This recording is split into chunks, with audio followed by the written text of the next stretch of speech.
Hewan kurban itu nanti akan datang pada hari kiamat. Dia datang. Kambing-kambing yang dipotong tadi akan datang pada hari kiamat. Biquruniha, dengan tanduknya. Wa azfariha, dengan kukunya. Wa as'ariha, dengan bulunya.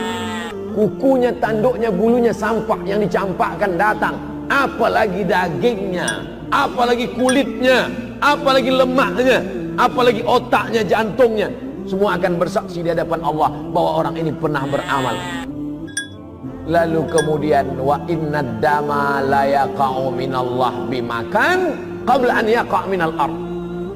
Dipotong, menetes darah dari ujung pisau, secepat kilat jatuh ke tanah. Ada yang lebih cepat, sebelum darah menetes jatuh ke tanah, ampunan Allah lebih dulu turun kepada orang yang berkurban.